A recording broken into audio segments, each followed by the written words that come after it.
Today I'll be taking you through the steps on how to fully configure our PT200 sample divider. To fully assemble the unit, you're going to need your base frame with 4 rubber grommets, your stand, your bottom cone, your mounting bracket for the housing itself, as well as the top cone. You're also going to have 2 sample bottles, as well as your reject collector and lid. You're also going to have your corresponding nuts and bolts, along with a Phillips head screwdriver and your handy Allen key. The first step to configuring your brand new PT200 sample divider is to install the stand onto the base frame.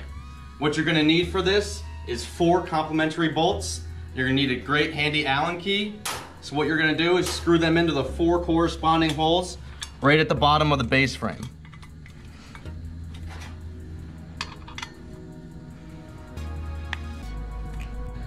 Once you have your base frame and stand fully configured, what you're going to want to do next is install the metal bracket to the back of the housing by inserting 4 screws into their corresponding holes.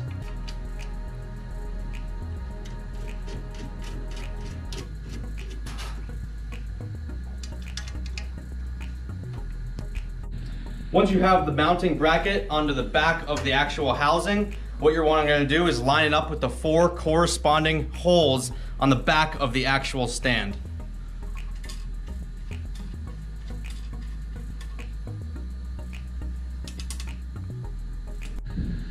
Once your housing is completely mounted to the base frame, what you're going to want to do next is install the bottom cone into the top cone.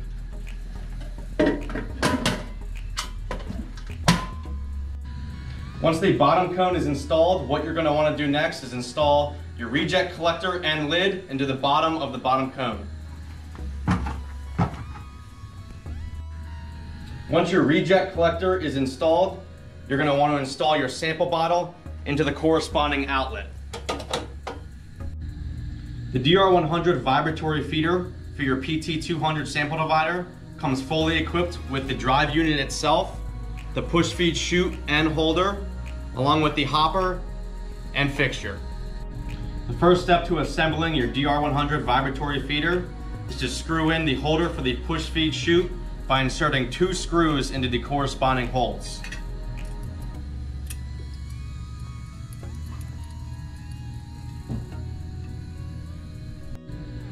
Once the holder is fully screwed into the drive unit, the next step would be to slide the actual push feed chute into the holder itself.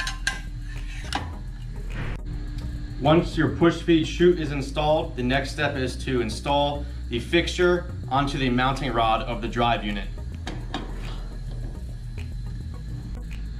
Once your fixture is fully installed, the last step would be to place the actual hopper into the fixture itself.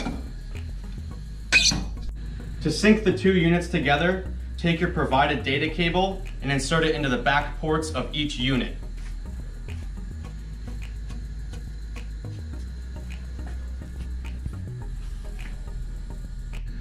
Once all steps are completed, you will now have a fully configured PT200 sample divider and DR100 vibratory feeder complete setup.